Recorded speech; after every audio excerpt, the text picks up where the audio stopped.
Joining me right now is the 70th Secretary of State of America and Fox News contributor, Secretary Mike Pompeo. Mr. Secretary, always a pleasure. Thanks so much for being here this morning.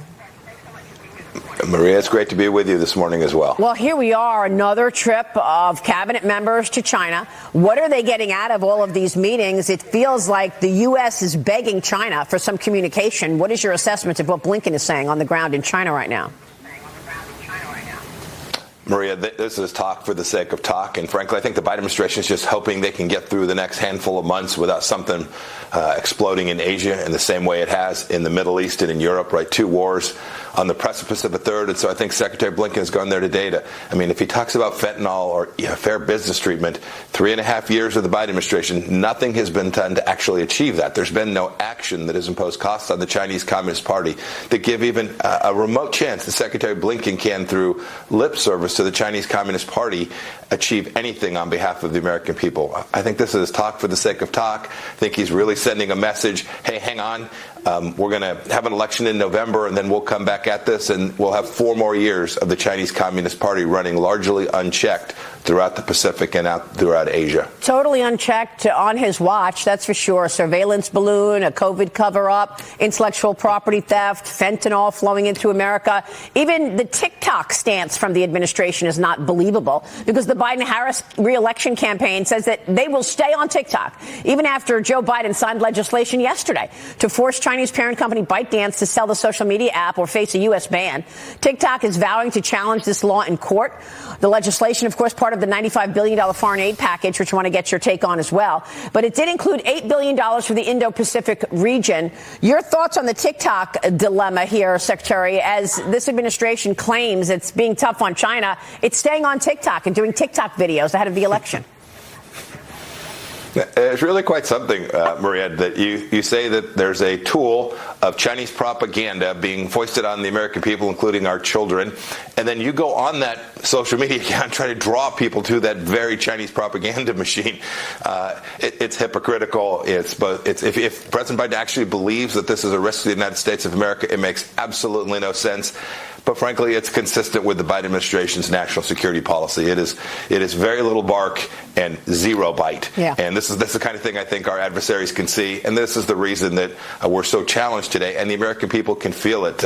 We shouldn't forget, we have fighting age male Chinese Communist Party members infiltrating our southern border, and we have no idea who they are and where they are. This is at scale, and this is truly dangerous. Someday, Maria, we will all look back on these 4 years of the Biden administration's border policy, and we will regret it more than we can even imagine today. Yeah, I can imagine, because, Christopher Wray keeps telling us that he's worried about a terrorist attack on U.S. soil because of some of the people who we have no idea what their intentions are. On the Chinese nationals, we don't know what they're doing here either. It feels like Xi Jinping is creating a little mini army with the 25,000 just since October, on top of another 25,000 the year earlier. But I want to get back to this $95 billion foreign aid package. I know that you were supportive of sending aid to Ukraine, supportive of sending aid to Israel. But part of that package, $9 billion to Gaza, is being criticized by some. Here is my interview, a portion of it, with Senators Mike Lee and Rick Scott. Watch this. We know if money goes into Gaza, it's going to Hamas. They're still holding American hostages and American bodies. Hamas is. So I'm going to look at the bill. I'm going to see if we can separate it. I'm going to see if I can get my amendment on the bills. Under no circumstances would I vote for the bill as passed by the House of Representatives yesterday. This is a really good deal for Ukraine and Zelensky. It's a really good deal for Hamas, which stands to receive up to $9 billion of this $95 billion aid package. Now, yesterday I spoke with General Jack Keane. He said, no, we're not going to see the money go to Hamas, but we're not sure. Will Hamas get in the way of that money that's supposed to go to Gaza? Well, Maria, sign me up for being skeptical of the Biden administration's capacity to deny Hamas resources, or for that matter, the Iranian regime resources. We've seen them give billions and billions of dollars to the Iranians, and we got October 7th as a result of that absolute refusal to impose cost on Tehran and the Islamic Republic of Iran. So I'm worried about that too. Net, I think this was important. I think it's absolutely critical that we win in Europe. It's important that we and the Israelis win in the Middle East. And your point about the money that went to the Asian region as part of that bill as well, I think that's good. Sign me up for being in support of that, but it's not enough. Last thought, Maria. The funds that will go to support the European war effort to push back against Vladimir Putin's aggression have to be used on tools that will actually permit them to win. It cannot be the case that 3 months, 6 months, a year from now, we're right back where we are, where we've said you can have these weapons, but you can't use them to actually impose cost on Russia.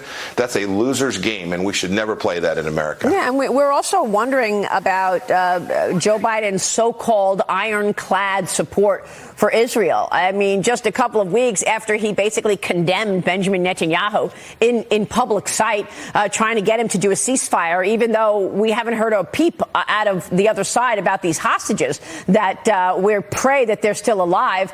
I know you were recently in Israel, Secretary. Israeli Prime Minister Benjamin Netanyahu is slamming the anti-Israel protests happening across the country on college campuses. Watch this. What's happening on America's college campuses is horrific. Anti-Semitic mobs have taken over leading universities. The response of several university presidents was shameful. Now, fortunately, state, local, federal officials, many of them have responded differently, but there has to be more. More has to be done. It has to be done not only because they attack Israel. That's bad enough. It's also, when you listen to them, it's also because they say not only death to Israel, death to the Jews, but death to America. And what has the Biden administration done about this? Nothing. I mean, they're saying that, we support Israel, and in the same sentence, they're making it clear that they don't support Netanyahu. An Israeli minister also said this, quote, the U.S. is not projecting strength under Biden's leadership, and it's harming Israel and other countries. If I were an American citizen with the right to vote, I would vote for Trump and Republicans. Secretary, your thoughts? Maria, you laid out a pretty strong case. You began by describing President Biden as anything but ironclad support of Israel. There could be no truer sentiment. Yesterday, his assistant secretary, a woman named Barbara Leaf, assistant secretary from the Middle East, Barbara Leaf, gave some remarks mentioned about the Middle East and Gaza, and mentioned neither Hamas nor the hostages, nor the fact that American lives were lost there. They have grabbed the wrong end of the stick in the Middle East. Contrast 3.5 years ago, where we built out the Abraham Accords, we had a movement towards more stability and peace, and today the Middle East is aflame. We should not forget for one moment, Hezbollah still rules in Lebanon.